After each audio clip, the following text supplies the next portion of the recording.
नमस्कार दोस्तों, स्वागत है आपका हमारे YouTube चैनल जीके ट्रैकर पे। देखिए फ्रेंड्स, आज के वीडियो में हम बात करेंगे जो हमारी एक सीरीज़ है दृष्टि क्विक बुक फैक्ट सीरीज़। इस सीरीज़ में हम दृष्टि के क्विक बुक के नोट्स यहाँ पे कवर करते हैं और सिर्फ दृष्टि के कवर नहीं करते हैं, जितनी आपकी जीके की इंपॉर्टेंट बुक्स आती हैं, चाहे वो लूसेंट हो, एनसीईआरटी सार संग्रह हो, किरण पब्लिकेशन की हो या ज्ञान दर्शन की हो, जितनी आपकी इंपॉर्टेंट बुक्स आती हैं। क्योंकि जो जीके वाला पोर्शन है आपका, खास तौर पे जो हिस्ट्री वाला पोर्शन है, किसी एक बुक में सारे फैक्ट्स आपको देखने को नहीं मिलते हैं। तो इस सीरीज में हम कोशिश करते हैं सारी इंपॉर्टेंट बुक्स के जितने इंपॉर्टेंट फैक्ट्स हैं किसी भी टॉपिक से रिलेटेड, क्योंकि ये आपका स्टैटिक जीके का पार्ट है, कभी भी ये चेंज नहीं होगा। तो सारे फैक्ट आपको एक जगह पर मिल जाते हैं टॉपिक वाइज। इसमें हम सबसे पहले मध्यकालीन भारत को कवर कर रहे हैं। आज हमारा मध्यकालीन भारत का ये 5वां पार्ट है और आज के वीडियो में हम खिलजी वंश से जुड़े हुए जितने आपके इंपॉर्टेंट क्वेश्चन बनते हैं, अलग अलग बुक्स के फैक्ट्स आपको सभी यहाँ पर देखने को मिल जाएंगे। इसमें हम खिलजी वंश के बारे में बात करेंगे, इनके प्रमुख राजाओं के बारे में बात करेंगे। इसके अलावा अलाउद्दीन खिलजी को लेकर के बहुत सारे क्वेश्चन बनते हैं, उसके साम्राज्य विस्तार को लेकर के, उसके उत्तर विजय को लेकर के, दक्षिण विजय को लेकर के। आप जानते हैं दक्षिण को जीतने वाला पहला सुल्तान भी कौन था? अलाउद्दीन खिलजी। तो किस किस को जीता, किसने नेतृत्व किया, वो सारे बनते हैं। इसके साथ में अलाउद्दीन खिलजी के जो महत्वपूर्ण कार्य थे उनसे क्वेश्चन बनते हैं, उसकी भू राजस्व संबंधी जो फैक्ट्स हैं उनको देखेंगे, उसकी जो बाजार नियंत्रण पॉलिसी थी उसके भी आपके क्वेश्चन बनते हैं, कौन इंपॉर्टेंट अधिकारी था, वो सारी बातें। और एंड में खिलजी वंश के पतन के बारे में हम बात करेंगे। जो अलाउद्दीन खिलजी के बाद राजा बने, कौन कौन राजा बना, क्या क्या घटनाक्रम रहा, यानी कि A to Z पूरा खिलजी वंश आपका यहीं पे खत्म हो जाएगा। तो चलिए दोस्तों, आज की वीडियो को शुरू करते हैं। अगर आपने इससे पहले की 4 क्लासेस को नहीं देखा है जीके की, आप उनको प्लेलिस्ट में जाके देख सकते हैं। तो चलिए शुरू करेंगे। सबसे पहले बात करेंगे खिलजी वंश के बारे में। खिलजी वंश की स्थापना 1290 में होती है। जैसे हमने लास्ट वीडियो में बात करा था, गुलाम वंश का जो अंतिम राजा था शमशुद्दीन क्यूमर्स, उसकी हत्या कर देता है जलालुद्दीन खिलजी और जलालुद्दीन फिरोज खिलजी के नाम से ये गद्दी पर बैठता है। खिलजी वंश का कार्यकाल 1290 से लेकर 1320 तक था, यानी 30 वर्षों का ये शासन काल था। और इस 30 वर्षों में इस वंश के 5 राजाओं ने शासन किया। ये 5 राजा थे जलालुद्दीन खिलजी, जो कि संस्थापक था। इसके बाद अलाउद्दीन खिलजी शासक बनता है। इसके बाद सियाबुद्दीन उमर शासक बनता है, ये अलाउद्दीन का पुत्र था। इसके बाद मुबारक शाह खिलजी बनता है, ये भी अलाउद्दीन का पुत्र था। और उसके बाद खुसरो शाह शासक बनता है, जो कि मुबारक शाह के काल में वजीर के पद पे था। तो सारे घटनाक्रम को देखेंगे, किसने कब तक शासन किया, वो सारी जानकारियों को देखेंगे। चलते हैं पहले राजा की तरफ, जलालुद्दीन फिरोज खिलजी। 1290 में ये गद्दी पर बैठा और 1296 तक 6 वर्षों तक ये शासन करता है। इसका मूल नाम था फिरोज खिलजी, ठीक है। और जलालुद्दीन फिरोज खिलजी के नाम से जब ये सुल्तान बना तो इसने जलालुद्दीन की पदवी धारण करी। तो सुल्तान बनने के बाद इसने जलालुद्दीन की पदवी धारण करी। इसका मूल नाम क्या था? फिरोज खिलजी। सुल्तान बनने वाला सबसे वृद्ध सुल्तान था। दिल्ली सल्तनत जो कि कब से कब तक है? 1206 से लेकर के 1526 तक। तो इसमें सुल्तान बनने वाला सबसे बूढ़ा व्यक्ति कौन था? जलालुद्दीन फिरोज खिलजी। जब यह शासक बना, इसकी उम्र उस समय 70 वर्ष की थी। तो क्वेश्चन बनता है, सर्वाधिक आयु में सुल्तान बनने वाला कौन है? जलालुद्दीन फिरोज खिलजी। इसी प्रकार आपको बिल्कुल बुलेट नोट्स में, टू द पॉइंट नोट्स में सारे तथ्य आपके कवर हो जाएंगे अतिरिक्त फैक्ट्स के साथ। और हम कोशिश करते हैं चीज़ों को लिंक करते हुए पढ़ते हुए चलें, ताकि आप इन चीज़ों को एक बार पढ़ जाएं, आपको दोबारा फिर किसी दूसरी बुक को पढ़ने की ज़रूरत ना पड़े, क्योंकि सारे बुक्स का मिक्सचर आपको एक जगह पर इसी प्रकार टू द पॉइंट्स में मिल जाता है। जलालुद्दीन खिलजी की बात करें, इसका उत्कर्ष कैकुबाद के काल में होता है। कैकुबाद ये भी गुलाम वंश का राजा था, इसी के बाद क्यूमर्स राजा बनता है। इसने 1286 से 90 तक शासन किया। इसी के काल में जलालुद्दीन फिरोज खिलजी यहां पर फेमस होना शुरू हुआ। इसने अपनी शक्ति को जमा करना शुरू करा। जो ये कैकुबाद था, इसने इसे सईस्ता खान की उपाधि दी थी। सीधा क्वेश्चन बनेगा, जलालुद्दीन खिलजी को सईस्ता खान की उपाधि किसने दी? आप बताएंगे गुलाम वंश के राजा कैकुबाद ने दी। 1290 में कैकुबाद के किलकोरी में बने महल में इसने अपना राज्य अभिषेक करवाया। जो क्यूमर्स था उसकी इसने हत्या करवा दी और फिर जो कैकुबाद का महल था उसमें यह अपना राज्याभिषेक करवाता है 1290 में। उम्र कितनी थी? 70 वर्ष की आयु थी। ठीक है, इसको आपने याद करना है। जो जलालुद्दीन खिलजी था इसने जनता की इच्छा को शासन का अधिकार बनाया। तो ये क्वेश्चन भी बनता है, जनता की इच्छा को शासन का अधिकार बनाने वाला राजा कौन था? या दिल्ली सल्तनत का पहला उदारवादी शासक कौन था? वो भी जलालुद्दीन खिलजी था। दिल्ली का पहला सुल्तान जिसका हिंदू जनता के प्रति भी उदार दृष्टिकोण था वो भी जलालुद्दीन खिलजी था।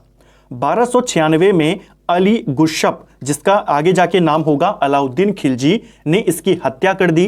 काड़ा माणिकपुर जो कि प्रयाग में पड़ता है। देखिए जो कड़ा माणिकपुर है इसकी जागीर अलाउद्दीन खिलजी को जलालुद्दीन ने ही दी थी। यहाँ का इसे सूबेदार नियुक्त कर दिया, ये जागीर इसको दे दी। बाद में अलाउद्दीन खिलजी ने देवगिरी पर आक्रमण किया। देवगिरी पर आक्रमण करके इसको काफी ज्यादा संपत्ति यहां पर प्राप्त हुई। उस संपत्ति को दिल्ली ले जाने की जगह ये अपनी जागीर कड़ा माणिकपुर में ले गया।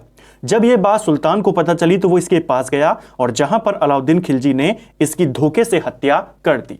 तो क्वेश्चन बनता है कब करी, कहां करी, आपको ध्यान रखना है। अलाउद्दीन खिलजी के ही बचपन का नाम अली गुशाप था, इसको भी आपने याद करना है। ठीक है, अब बात करेंगे अलाउद्दीन खिलजी के बारे में। जलालुद्दीन को लेकर के यही आपके क्वेश्चन बनते हैं जो हमने ऊपर देखे। अलाउद्दीन खिलजी की बात करें तो ये 1296 में शासक बना और 1316 तक ये शासन रहा, यानी 20 वर्षों तक। खिलजी वंश ने टोटल 30 वर्ष शासन किया, जिसमें 20 वर्ष अकेले यही करता है और इसी से आपके सबसे ज्यादा क्वेश्चन बनते हैं। अब इसको देखेंगे, इसके कार्यों को देखेंगे। इसके बचपन का नाम था अली गुरशब, जैसे हमने ऊपर देखा। ये जलालुद्दीन खिलजी का भतीजा था और उसका दामाद भी था, इसको भी याद करेंगे। जलालुद्दीन ने इसे इलाहाबाद जिले में कड़ा माणिकपुर की जागीर दी थी, जिसको हमने ऊपर देखा।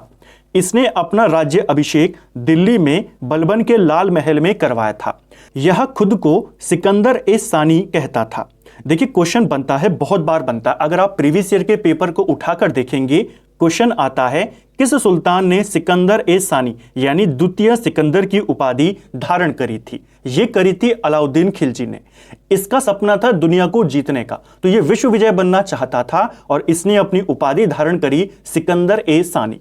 इसके साथ साथ अलाउद्दीन खिलजी एक नया धर्म भी चलाना चाहता था, लेकिन जो उलेमाए थे, जो धर्मगुरु थे उस समय के, उन्होंने विरोध के बाद इसने इसको भी छोड़ दिया। तो दो महत्वपूर्ण बातें अलाउद्दीन खिलजी के बारे में आपको ध्यान रखनी है। पहला, ये विश्व विजय बनना चाहता था और अपना नाम इसने अपनी एक उपाधि दी खुद को, जो थी सिकंदर ए सानी, तो इसको याद करेंगे। दूसरा, ये नया धर्म चलाना चाहता था। ये क्वेश्चन भी पेपर में बनता है, कौन सा सुल्तान एक नया धर्म चलाना चाहता था जिसका विरोध उलेमाओं ने किया? तो वो था अलाउद्दीन खिलजी। कहा जाता है दिल्ली के एक काजी थे, कहीं पर उन्हें काजी लिखा है, कहीं पर उनको कोतवाल लिखा है, जिनका नाम है अलाउल मुल्क। ठीक है, अलाउल मुल्क के ही कहने पर अलाउद्दीन ने अपने इन दोनों विचारों को छोड़ दिया था। अभी तक नहीं पूछा गया है लेकिन पूछा जा सकता है। जो ये दोनों विचार थे, विश्व विजय बनने का और नया धर्म चलाने का, ये दोनों विचार वो किसके कहने पर छोड़ देता है? अलाउल मुल्क उनका नाम था। ठीक है, स्थायी सेना गठित करने वाला दिल्ली का पहला सुल्तान भी कौन था? अलाउद्दीन खिलजी था। देखिए, इससे पहले सुल्तान के पास स्थायी सेना नहीं होती थी, तो स्थायी सेना गठित करने वाला दिल्ली का पहला सुल्तान अलाउद्दीन खिलजी था। सल्तनत काल में जितने भी राजा हुए उनमें सबसे बड़ी विशाल सेना किसके पास थी? अलाउद्दीन खिलजी के पास थी। इसको भी याद करेंगे। ठीक है, सेना भर्ती के लिए इसने सेना मंत्री आरीज ए मुमालिक को भी नियुक्त किया, इसको भी आपने याद करना है। ठीक है, नेक्स्ट है, घोड़ों को दागने और सैनिकों का हुलिया लिखने की प्रथा इसने शुरू करी, यानी पहचान के लिए कि कैसे पहचान होगा कि जो घोड़ा आपने मुझे दिखाया वही आपने मुझे बेचा। क्योंकि कई बार ऐसे करते थे लोग, घोड़ा कुछ और दिखा दिया, जब फाइनल हो गया तो उसी कलर का दूसरा घोड़ा बेच दिया। तो घोड़ों पर दाग लगाने की, कुछ निशान लगाने की, तो घोड़ों को दागने की और सैनिकों का भी हुलिया लिखने की, उनका भी परिचय लिखने की प्रथा इसी ने शुरू करी। तो ये क्वेश्चन भी पेपर में बनता है। सैनिकों को नगद वेतन देने की व्यवस्था भी अलाउद्दीन खिलजी के द्वारा शुरू करी गई। इसको भी याद करेंगे। सबसे बड़ी स्थायी सेना किसके पास थी, सबसे पहले स्थायी सेना शुरू किसने करी, और सबसे पहले सैनिकों को नगद वेतन देना किसने शुरू करा, अलाउद्दीन खिलजी ने। इसने शराब और मादक पदार्थों पर रोक लगा दी। इसने एक गुप्तचर विभाग की स्थापना करी जिसका प्रधान वारीद ए ममालिक कहलाता था। तो इसको भी याद करेंगे, पूछा जाता है, पूछा जाएगा अलाउद्दीन के काल में वारीद ए ममालिक कौन होता था, तो गुप्तचर विभाग का प्रधान होता था। जो गुप्तचर होते थे उनको वारीद बोला जाता था, और जो संदेशवाहक होते थे, मैसेंजर्स जो होते थे, एक जगह से दूसरी जगह मैसेज लेकर जाएंगे, उनको हरकारे बोला जाता था। तो ये भी आपसे पूछा जा सकता है, वारीद ए ममालिक कौन है, गुप्तचर विभाग का प्रधान। वारीद कौन है, गुप्तचर। हरकारे कौन है, संदेशवाहक। सीधा क्वेश्चन बनेगा, खिलजी वंश में या दिल्ली सल्तनत में संदेशवाहकों को क्या कहते थे, हरकारे कहते थे।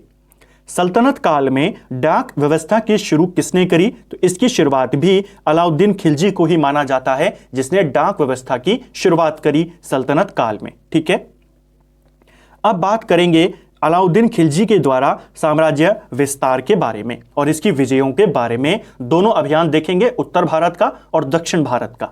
सबसे पहले इसके महत्वपूर्ण सेनापति के बारे में बात कर लेते हैं। मलिक काफूर इसका सेनापति था। बहुत इंपॉर्टेंट क्वेश्चन है। इसे गुजरात विजय के दौरान नुसरत खान ने 1000 दिनार में खरीदा था। देखिए, गुजरात के ऊपर इसने आक्रमण किया था, अभी हम देखेंगे 1298 में, और इसके लिए अलाउद्दीन ने नुसरत खान को अपना सेनापति बनाकर भेजा था।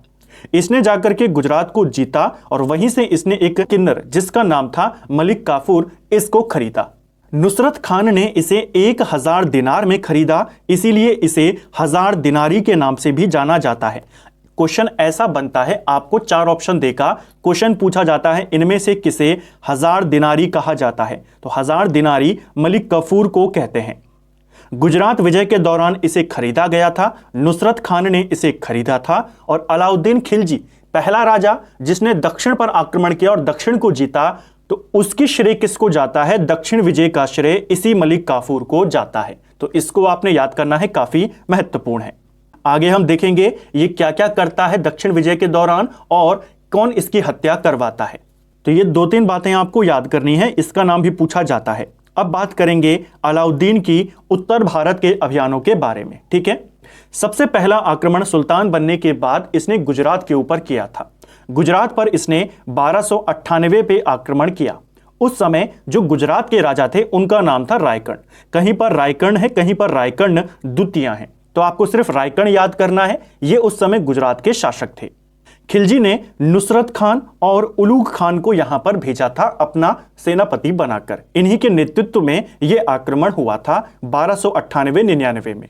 पूछा जाता है अलाउद्दीन खिलजी ने किस वर्ष गुजरात जीता, किस वर्ष उसने चित्तौड़ जीता, चित्तौड़ का नाम क्या रखा, मारवाड़ उसने कब जीता, इस तरीके से, जालौर कब जीता, इस तरीके से क्रम भी पूछा जाता है।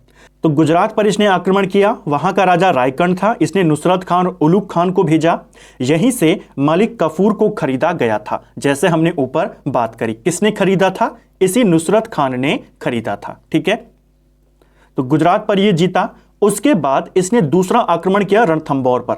रणथंभौर पर इसने 1301 में आक्रमण किया खिलजी ने। वहां के राजा थे राणा हमीर देव। ठीक है, खिलजी नेतृत्व में कौन था, तो उलूग खां, नुसरत खां और अलाउद्दीन खिलजी स्वयं था। यहां पर भी पहले इसने इन दोनों को ही भेजा था, लेकिन जो नुसरत खान था ये यहां पर मारा जाता है। बाद में ये खुद आता है और फिर जो राणा हमीर देव थे ये यहां पर शहीद हो जाते हैं। तो इसको आपने यहां पर याद करना है। रणथंभौर विजय इसकी कब हुई, 1301 में। कौन थे यहां के शासक, राणा हमीर देव। इसके बाद नंबर आता है चित्तौड़ का। चित्तौड़ पर इसने 1303 में आक्रमण किया। उस समय चित्तौड़ के राजा राणा रतन सिंह थे। इनकी पत्नी का नाम था पद्मावती और माना जाता है कि पद्मावती की सुंदरता को लेकर ही इसने चित्तौड़ पर आक्रमण किया था, जैसा मूवी में भी दिखाया गया था, अगर आपने पद्मावत मूवी को देखा होगा। तो पद्मावती किसकी पत्नी थी, राणा रतन सिंह की पत्नी थी। चित्तौड़ पर अलाउद्दीन खिलजी ने 1303 में आक्रमण किया। यह जानकारी हमें कहां से मिलती है, तो यह जानकारी हमें पद्मावत रचना से मिलती है, जिसकी रचना मलिक मोहम्मद जायसी ने 1540 के आसपास करी थी, शेर शाह सूरी के काल में। यह क्वेश्चन भी बनता है पद्मावत के रचयिता कौन है, तो पद्मावत लिखी है मलिक मोहम्मद जायसी ने 1540 के आसपास लिखी, शेर शाह सूरी के काल में लिखी, यह भी पूछा जाता है। इस आक्रमण का नेतृत्व कौन कर रहा था? तो यहां पर स्वयं अलाउद्दीन खिलजी ही आया था। ठीक है, चित्तौड़ जीतने के बाद इसने अपने बेटे खिज्र खान को यहां का शासक बनाया और चित्तौड़ का नाम खिजराबाद रख दिया। तो क्वेश्चन बनता है, चित्तौड़ का नाम खिलजी ने बदलकर क्या किया था? तो अपने ही बेटे को, खिज्र खान को, देखिए ये खिज्र खान दूसरा है, सैयद वंश वाला नहीं है, वो दूसरा है। ठीक है, तो खिज्र खान को इसने यहां का शासक बना दिया चित्तौड़ का, और इसका नाम खिजराबाद कर दिया। इसको भी याद करेंगे। ठीक है, इसके बाद इसने मालवा पर आक्रमण किया। मालवा पर इसने 1305 में आक्रमण किया। महलक देव वहां पर उस समय वहां के राजा थे और इसने भी यहां पर जीत गया। इस समय इसने आइनुल मुल्क मुल्तानी को यहां पर भेजा था। ठीक है, सिर्फ आपको जगह वर्ष याद करना है। शासक बहुत कम चांसेस होते हैं पूछने के। नेतृत्व कौन कर रहा था? शुरुआत के 2-3 में आता है, उसके बाद नहीं आता है। ठीक है, इसके बाद आता है मारवाड़ की विजय। मारवाड़ पर इसने 1308 में आक्रमण किया। मारवाड़ विजय को कई बार सिवान या सेवान भी लिखा गया है, तो दोनों एक ही हैं। जैसे चित्तौड़ को भी कई बार मेवाड़ लिखा गया है, तो मेवाड़ विजय पूछे या चित्तौड़ विजय पूछे, दोनों एक ही हैं। इसी प्रकार मारवाड़ विजय पूछे या सिवान विजय पूछे, दोनों एक ही हैं।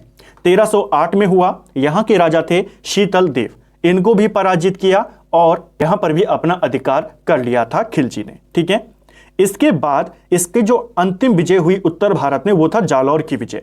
1311 में इसने जालौर पर आक्रमण किया। यहां के शासक थे कृष्णदेव, जिनको कहीं पर कान्हड़ देव भी लिखा गया है।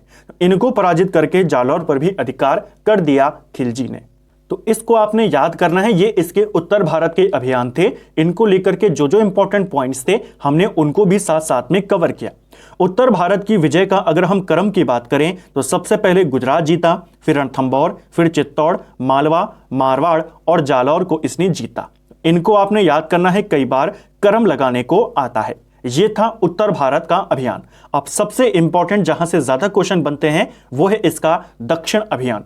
दक्षिण पर विजय प्राप्त करने वाला दिल्ली का पहला सुल्तान कौन था? तो वो था अलाउद्दीन खिलजी। दक्षिण विजय का श्रेय किसको जाता है? मलिक काफूर को जाता है। दक्षिण के इसके जितने अभियान थे उनमें सब में सेनापति कौन था? मलिक काफूर था। इसको आपने याद करना है। ठीक है, केवल एक आक्रमण को छोड़ करके, उसके बारे में भी हम आगे बात करेंगे। दक्षिण अभियान की विस्तृत जानकारी के स्रोत कौन कौन से हैं? तो खजायन उल फतूह, यह रचना अमीर खुसरो की है और उत्तराखंड में यह रचना पूछी गई थी। यह रचना किसकी है? अमीर खुसरो की है। और यहां से हमें इसके दक्षिण अभियानों की डिटेल्ड जानकारी मिलती है।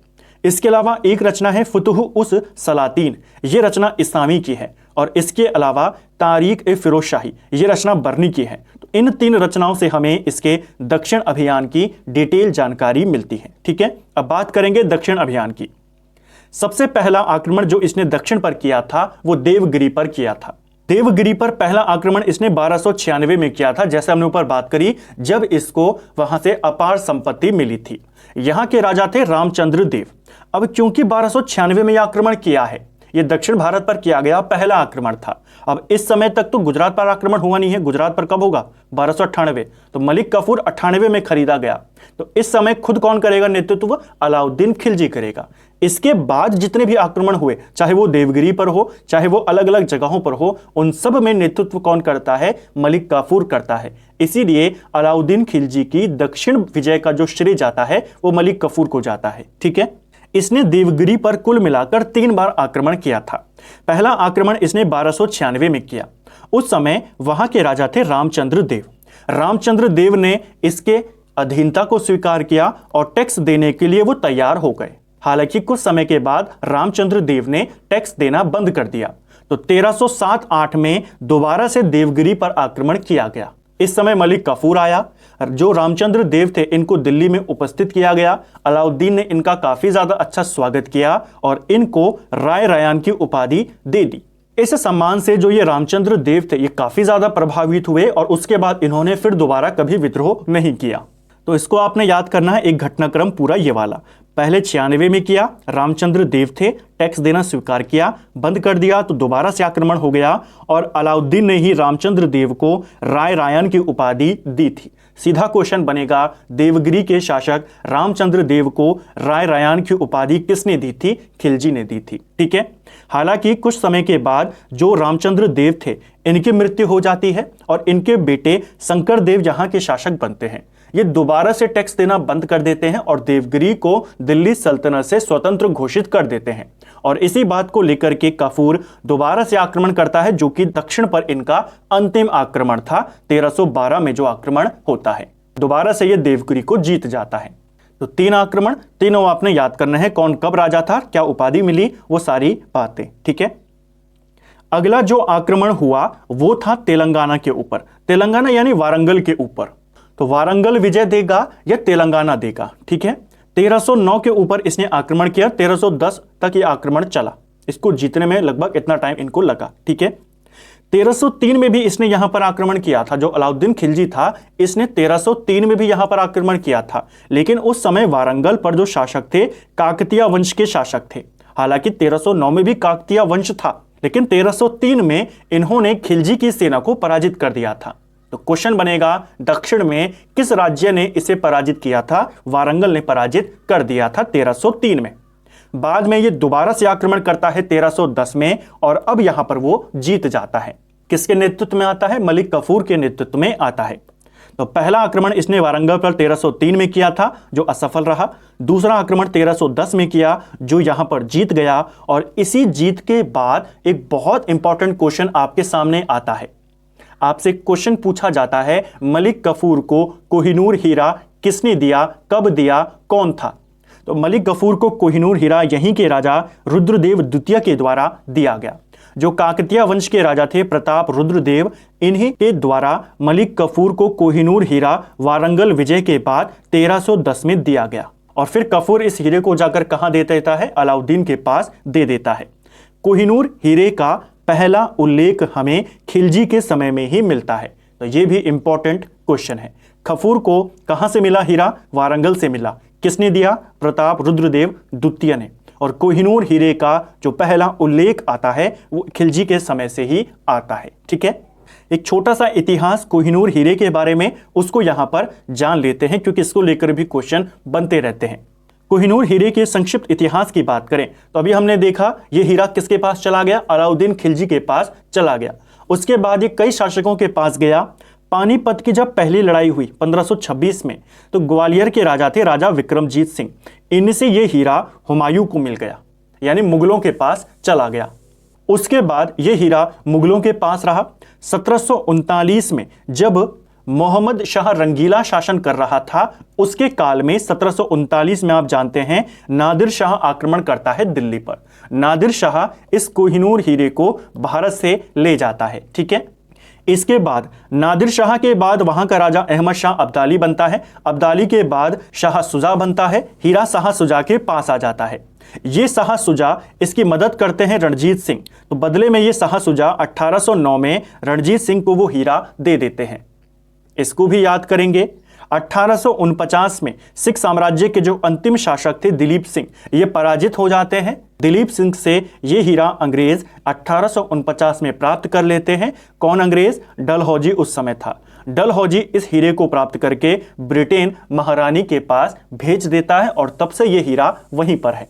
तो ये इसका एक संक्षिप्त इतिहास, कहां से कहां गया। पानीपत में पहले मुगलों को मिला, उसके बाद नादिर शाह, उसके बाद शाह सुजा से वापस आया रणजीत सिंह के पास। कई बार ये क्वेश्चन भी पूछ लेता है, रणजीत सिंह को कोहिनूर हीरा किसने दिया था? आप बताएंगे शाह सुजा। ठीक है। इस हीरे के बारे में कहा जाता है कि इसके वर्तमान में 3 हिस्से हैं। एक हिस्सा ब्रिटिश म्यूजियम में रखा गया है और दूसरा और तीसरा हिस्सा ये दोनों जो ब्रिटिश मुकुट है उसमें लगाए गए हैं। ठीक है। अगली विजय की तरफ चलें दक्षिण में, तो वो थी द्वार समुद्र विजय। देखिए, द्वार समुद्र किसकी राजधानी थी? होयसल वंश यहां पे शासन करता था। होयसल वंश की यहां पर राजधानी थी द्वार समुद्र। शासक थे वीर बल्लभ तृतीय। इनके ऊपर आक्रमण करता है मलिक कफूर 1310 में और द्वार समुद्र को भी जीत जाता है। ठीक है। इसके बाद 1311 में पांड्य राज्य को भी वो कफूर जीत जाता है 1311 में। देखिए, पांड्य राज्य की बात करें, दक्षिण के अंतिम छोर पर यह राज्य स्थित था। यहां पर दो भाई शासन कर रहे थे, दो भाई थे यहां पर, सुंदर पांड्या और वीर पांड्या। ठीक है, इन दोनों के बीच सत्ता को लेकर के संघर्ष यहां पर चल रहा था, गृहयुद्ध यहां पर चल रहा था। जो ये सुंदर पांड्या था, ये मदद मांगता है अलाउद्दीन खिलजी से, और तब यहां पर मलिक कफूर आक्रमण करता है और इनको पराजित कर देता है। तो इसे आपने याद करना, और यहां से फिर वो वही करता है, धन यहां से लूटता है। मेनली जो इसका उद्देश्य था दक्षिण पर आक्रमण करने का, एक तो साम्राज्य विस्तार का, और दूसरा जो वहां की धन संपदा थी उसको लूटना, तो वही वो यहां पर करता है। इसके बाद देवगिरी पर पुनः आक्रमण करता है, जैसे हमने बात करी थी 1313 में ये दोबारा से आक्रमण करता है। शंकर देव, या जिनको सिंहन देव भी बोला जाता है, तो ये उस समय यहाँ के शासक थे। ये रामचंद्र के पुत्र थे। ये टैक्स देना बंद कर देते हैं, खुद को स्वतंत्र कर देते हैं। दोबारा से यहाँ पर आक्रमण होता है 1313 में, और ये मारे जाते हैं। तो ये थी अलाउद्दीन खिलजी के दक्षिण अभियान। इनका भी क्रम आपसे पूछा जाता है, आपको याद करना है। सबसे पहले उसने देवगिरी पर आक्रमण किया, उसके बाद वारंगल पर आक्रमण किया, फिर उसने द्वार समुद्र को जीता, पांड्या राज्य को जीता, और फिर पुनः देवगिरी को जीता। तो ये थे अलाउद्दीन खिलजी के साम्राज्य विस्तार और उसके मुख्य अभियान। ठीक है, अब बात करते हैं इसके और मंगोल को लेकर के। इसके काल में मंगोलों ने सर्वाधिक बार आक्रमण किया था। क्वेश्चन बनता है, दिल्ली सल्तनत के किस शासक के काल में सबसे ज्यादा मंगोल आक्रमण हुए? तो सबसे ज्यादा मंगोल आक्रमण अलाउद्दीन खिलजी के काल में हुए। कहीं पर बताया गया है इसके काल में 6 आक्रमण हुए, कहीं पर 7 आक्रमण बताए गए हैं, जो कि सबसे ज्यादा है। आपने पहला रेफरेंस 7 को ही देना है। इसके काल में 1296 से लेकर जब ये राजा बना और 1307-8 तक मंगोल आक्रमण लगते रहे। और बेसिकली जो इसने इतना ध्यान दिया सेना के ऊपर कि स्थायी सेना रखी, सेना को नगद वेतन दिया, वो सब इसने क्यों किया? इन्हीं मंगोलों से बचने के लिए। इसने स्थायी सेना रखी, उनको बॉर्डर पर खड़ा कर दिया, जो उत्तर पश्चिम बॉर्डर था जहां से वो आक्रमण करते थे, और उन्हीं सैनिकों की फिर सारी जरूरतें पूरी हों उसके लिए फिर इसने बाजार नियंत्रण पॉलिसी को अपनाया। तो सारी चीजें एक दूसरे से जुड़ी हुई हैं, वो भी हम आगे अभी देखेंगे। इसके काल में सबसे ज्यादा मंगोल आक्रमण हुए। मंगोल से लड़ने के लिए इसने बलबन की लौह और रक्त की नीति को अपनाया। 7 बार आक्रमण हुए, 7 बार यह मंगोलों से जीत गया था। इसको भी आपने याद करना है। ठीक है, जलालुद्दीन खिलजी के काल में भी मंगोलों का आक्रमण हुआ था 1292 में। यह भी पूछा जा सकता है, हालांकि कम चांसेस है। सिर्फ ये पर एक ही क्वेश्चन बनता है, सबसे ज्यादा मंगोल आक्रमण किसके काल में हुए? अलाउद्दीन खिलजी के काल में। ठीक है, अब इसके कुछ इंपॉर्टेंट कार्य हैं जहां से भी आपके क्वेश्चन बनते हैं। इसने अमीरों का दमन किया, उलेमा वर्ग को राजनीति से दूर रखा। अमीरों का दमन बलबन ने भी किया था, इसने भी किया। और जो उलेमा थे यानी कि जो धार्मिक गुरु थे, उनको इसने राजनीति से दूर रखा। तो क्वेश्चन बनता है, दिल्ली का पहला सुल्तान जिसने धर्म पर नियंत्रण करा, यानी कि धर्म को अपने प्रशासन पर प्रभाव नहीं डालने दिया, तो वो कौन था? अलाउद्दीन खिलजी। इसने उलेमाओं को भी राजनीति से दूर रखा, उलेमा वर्ग की उपेक्षा करी, उनसे पूछकर यह काम नहीं करता था। तो इसको आपने याद करना है। ठीक है, इसने साधारण लोगों को उच्च पदों पर नियुक्ति दी। तो सिंपल से इसका मतलब क्या है? अमीरों का दमन किया। जो सिंपल साधारण लोग थे, इनको इसने उच्च पदों पर नियुक्त किया। और इसी के बारे में जो बर्नी है, वो एक कथन कहता है कि यह व्यक्ति की योग्यता पर बल देता था, योग्यता के अनुसार ही प्रदान करता था उनको पद। तो इसने साधारण लोगों को उच्च पदों पर बैठाया, अमीरों का इसने दमन किया। इसके अलावा अगर हम बात करें, इसके काल में या दिल्ली सल्तनत में ही जो सर्वोच्च न्यायिक शक्ति होती थी, वो किसमें निहित होती थी? सुल्तान में ही निहित होती थी। अलाउद्दीन खिलजी का मंत्री परिषद, इसको भी देख लेते हैं। 4 इंपॉर्टेंट पद हैं, चारों पूछे जाते हैं। इसके बाद बाजार नियंत्रण के जो प्रमुख अधिकारी हैं, उनको भी देखेंगे। दीवान ए वजारत, ये कौन था? ये वजीर होता था। दीवान ए इंशा, ये शाही आदेश का पालन करवाने वाला होता था। दीवान ए आरिज, ये सैन्य मंत्री होता था या सैन्य मंत्रालय होता था। दीवान ए रसातल, ये विदेश विभाग होता था। जो इंपॉर्टेंट है यहां पर, वो आपके ये वाला एक इंपॉर्टेंट हो जाता है। सीधा पूछेगा, खिलजी काल में दिल्ली सल्तनत में शाही आदेश का पालन करवाने वाला अधिकारी कौन होता था या विभाग कौन होता था? आप बताएंगे दीवान ए इंशा। इसी प्रकार विदेश विभाग दीवान ए रसातल। ठीक है, और दीवान ए आरिज क्या था? ये सैन्य मंत्रालय था, सैन्य मंत्री होता था। ठीक है, भू राजस्व संबंधी सुधार अलाउद्दीन खिलजी के। भूमि की माप के लिए इसने दीवान ए मुस्तखराज विभाग की स्थापना करी। तो क्वेश्चन बनेगा, दीवान ए मुस्तखराज विभाग की स्थापना किसने करी? अलाउद्दीन खिलजी ने। जो इस विभाग का मुख्य अधिकारी होता था उसे मुस्तखराज बोला जाता था। ठीक है, इसका मेन कार्य होता था राजस्व एकत्रित करना। भूमि की माप करवाने वाला पहला सुल्तान भी अलाउद्दीन खिलजी था। भूमि की माप पे इसने ज़्यादा ध्यान दिया। इसने कोशिश करी जानने की कि वास्तविक भूमि सल्तनत के पास कितनी है और उसके ऊपर कितना उपज होता है, ताकि इसको ज़्यादा टैक्स कलेक्शन मिल सके। तो इसके लिए इसने एक भूमि माप के लिए एक नया विभाग बनाया, दीवाने मुस्तखराज। एक अधिकारी नियुक्त किया जो इसका प्रमुख होता था, मुस्तखराज। इसका मेन कार्य राजस्व एकत्रित करना होता था। भूमि की माप करवाने वाला अलाउद्दीन खिलजी दिल्ली का पहला शासक था। भूमि की माप को मसाहत बोला जाता था, इसको भी याद करेंगे। भूमि को बिस्वा में मापने की प्रथा भी अलाउद्दीन खिलजी ने ही शुरू करी थी। भूमि की वास्तविक आय पर राजस्व इसने निश्चित किया। जैसे हमने देखा कि इसने भूमि की माप करवाई देखने के लिए कि एग्जैक्ट भूमि कितनी है और कितना उस पर उपज होता है। तो जो उसकी वास्तविक आय थी जमीन की, उसके ऊपर इसने टैक्स लगाया। अनुमान पर यह नहीं चलता था। ठीक है, इसने भू राजस्व की दर को बढ़ाकर उपज का 1/2 यानी कि 50% इसने कर दिया कि आपकी भूमि से जितनी भी उपज होगी आधा हिस्सा आपको सुल्तान को देना होगा। इसको भी आपने याद करना है। ठीक है, इसने खम्स में, जिसको लूट का धन हम कहते थे, जो लूट से धन प्राप्त होता था उसी को खम्स बोला जाता था, इसमें सुल्तान का हिस्सा बढ़ाकर इसने 3/4 कर दिया। पहले सुल्तान को 25% मिलता था और बाकी का 75% सैनिकों में बांटा जाता था जो उसको लूट कर लाते थे।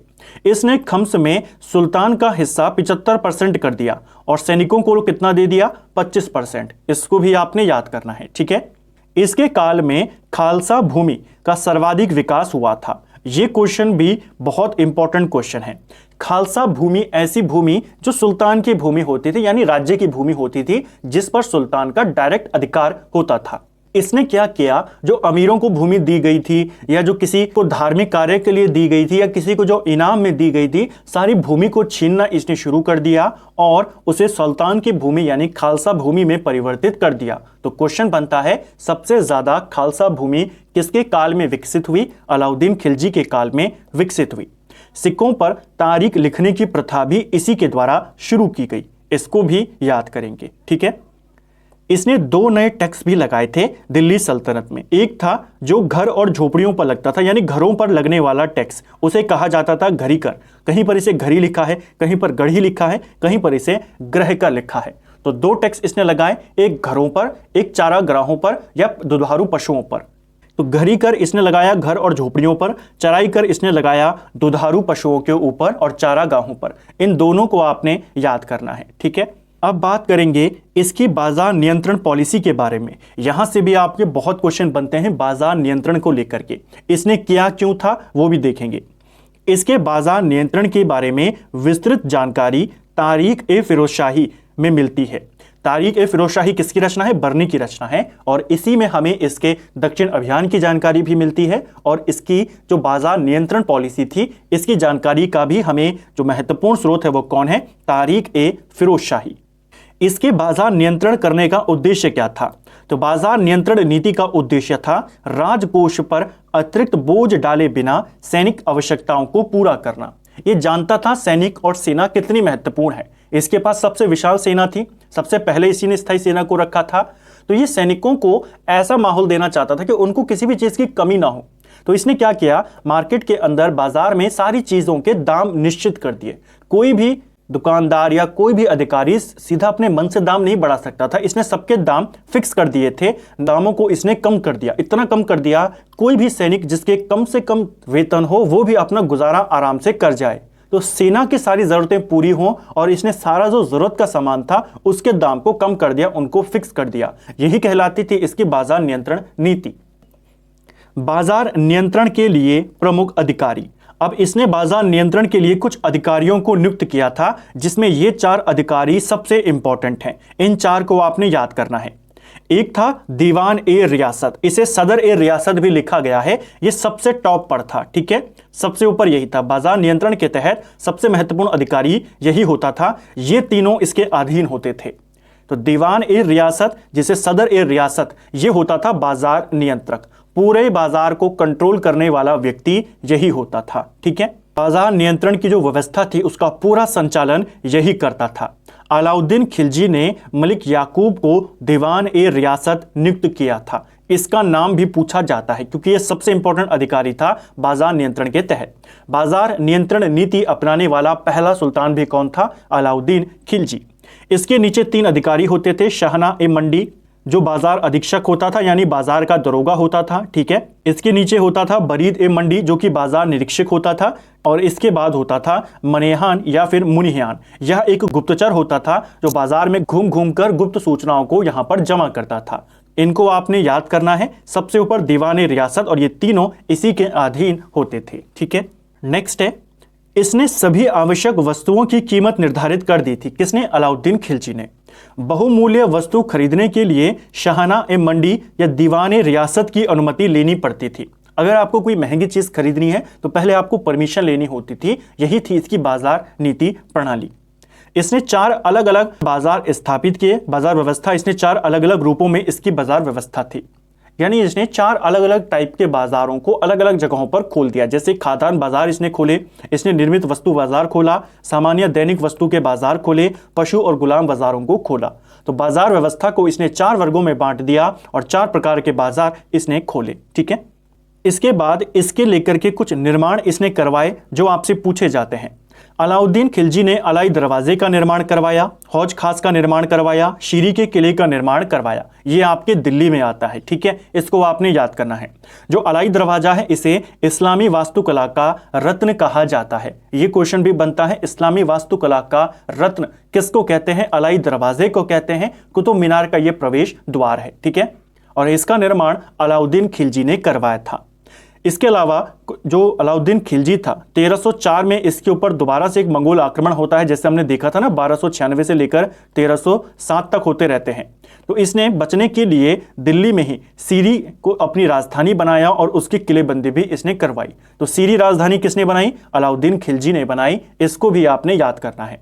तो ये अलाउद्दीन खिलजी से रिलेटेड आपके इंपॉर्टेंट तथ्य थे। हमने इसके बारे में सामान्य जानकारी को देखा, इसकी विजयों को देखा, प्रमुख अभियानों को देखा, बाजार नियंत्रण प्रणाली को देखा, भू राजस्व संबंधी सुधारों को देखा। सारे तथ्यों को हमने यहां पर कवर किया। अब बात करेंगे खिलजी वंश के पतन के बारे में। यह भी एक छोटा सा टॉपिक है, लेकिन यहां से भी आपके कुछ क्वेश्चन है जो हर एग्जाम में बन जाते हैं। खिलजी वंश के पतन की बात करें तो देखिए, जनवरी 1316 में अलाउद्दीन खिलजी का निधन हो जाता है। अलाउद्दीन खिलजी ने अपना उत्तराधिकारी अपने पुत्र, इसके 3 मुख्य पुत्र थे। एक का नाम था खिज्र खान, जिसके बारे में हमने ऊपर बात करी थी, जिसको चित्तौड़ का राजा इसने बनाया था। दूसरे पुत्र का नाम था शहाबुद्दीन उमर, और तीसरे पुत्र का नाम था मुबारक शाह। ये 3 इसके पुत्र थे। अलाउद्दीन खिलजी ने अपना उत्तराधिकारी शहाबुद्दीन उमर को बनाया था। जो ये शहाबुद्दीन उमर था, यह अल्प आयु था, तो इसका संरक्षक बन गया मलिक काफूर, ठीक है, अलाउद्दीन खिलजी के मरने के बाद। जब ये इसका संरक्षक बना, इसी की मदद से शहाबुद्दीन गद्दी पर बैठा। इसने, मलिक काफूर ने इन दोनों के कैद करवा दिया, गिरफ्तार करवा दिया और खिज्र खान को अंधा कर दिया। तो ये तो आउट हो गया अब रेस से। अब बचा मुबारक खान, इसके बारे में हम बात करेंगे। तो जो ये घटनाक्रम हुआ यहां पर कि शहाबुद्दीन राजा बना, इसी को उसने अपना उत्तराधिकारी घोषित किया था। मलिक काफूर इसका संरक्षक था, वास्तविक सत्ता इसी के पास थी। इसने इसके दोनों भाइयों, जो अलाउद्दीन खिलजी के 2 प्रमुख बेटे थे, खिज्र खान और मुबारक शाह, दोनों को गिरफ्तार कर दिया। आदेश इसने दोनों की आंखें फोड़ने का दिया था, खिज्र खान की भी और मुबारक शाह की भी। खिज्र खान की तो आंखें फोड़ दी गई, उसे अंधा कर दिया गया। मुबारक शाह ने सैनिकों को ही अपने साथ मिला लिया और फिर ये वहां से बाहर आकर इसी ने काफूर की हत्या करवा दी। तो क्वेश्चन बनता है मलिक काफूर को लेकर के अंतिम क्वेश्चन, इसकी हत्या किसने करवाई? तो अलाउद्दीन खिलजी के पुत्र मुबारक शाह खिलजी ने करवाई, ठीक है। इसके बाद ये मुबारक खान खुद इसका संरक्षक बन गया, शहाबुद्दीन उमर का, ठीक है। अब ये तो हट गया, अब संरक्षक कौन बन गया? मुबारक खान। ये जो पूरा घटनाक्रम हुआ अलाउद्दीन के मरने के 1 महीने के अंदर अंदर हुआ कि ये राजा बना, संरक्षक काफूर था, बाद में मुबारक खान इसका संरक्षक बन गया। 2 महीने तक मुबारक खान ने इसके संरक्षक के तौर पर काम किया। बाद में इसको भी कैद कर दिया गया, शहाबुद्दीन उमर को, और इसकी भी आंखें निकाल दी गई। और अब राजा कौन बनेगा? अब डायरेक्ट राजा बनेगा मुबारक शाह। मुबारक शाह कुतुबुद्दीन मुबारक शाह के नाम से गद्दी पर बैठा। मुबारक शाह खिलजी भी इसको बोला जाता है। 1316 में यह गद्दी पर बैठा, 1320 तक इसने शासन किया। यह दिल्ली का पहला सुल्तान था जिसने स्वयं को खलीफा घोषित किया। जैसे मैंने आपको कहा कि क्वेश्चन बनते हैं, तो क्वेश्चन यहां से ही बनते हैं आपके। एक तो यही बनता है, मलिक कफूर को किसने मरवाया? इसी ने मरवाया। इसने खलीफा को मानने से मना कर दिया और खुद को खलीफा घोषित कर दिया। यह भी पहला सुल्तान था। यह दरबारियों के बीच में नग्न होकर दौड़ा करता था। इसको भी आपने याद करना है, कई बार ये क्वेश्चन भी पेपर में पूछा गया है। इनमें से कौन सा सुल्तान दरबारियों के बीच निर्वस्त्र होकर दौड़ा करता था? तो वो था मुबारक शाह खिलजी। ठीक है, मुबारक हसन को इसने खुसरो शाह की उपाधि दी और अपना वजीर नियुक्त कर दिया। एक व्यक्ति था मुबारक हसन, इसी के राज्य में रहता था, इसी का दरबारी था। मुबारक हसन की प्रतिभा से ये काफी ज्यादा प्रभावित हुआ और उसको फिर इसने खुसरो शाह की उपाधि दे दी और अपना वजीर बना दिया। वास्तविक सत्ता इसके काल में किसके पास रहती थी? खुसरो शाह के पास रहती थी। ये इसका वजीर था। राज्य की वास्तविक सत्ता इसी के पास रहती थी। इसी ही खुसरो शाह ने 1320 में मुबारक शाह की हत्या करवा दी। इसको भी याद करेंगे। तो इसको लेकर के ये 2-3 क्वेश्चन जो आपसे पूछे जाते हैं। इसके बाद जो खुसरो शाह था, ये नसरुद्दीन खुसरो शाह के नाम से अप्रैल 1320 में गद्दी पर बैठता है और सितंबर 1320 तक ये गद्दी पर रहता है। इसको लेकर के एक क्वेश्चन बहुत इंपॉर्टेंट है। इसने पैगंबर के सेनापति की उपाधि धारण करी। क्वेश्चन बनेगा, इनमें से किस सुल्तान ने पैगंबर के सेनापति की उपाधि धारण करी थी? वो था नसरुद्दीन खुसरो शाह। खलीफा किसने घोषित किया खुद को? तो मुबारक शाह। और पैगंबर का सेनापति किसने अपने आप को बोला? तो वो था खुसरो शाह। इसने अपने नाम के सिक्के भी चलवाए।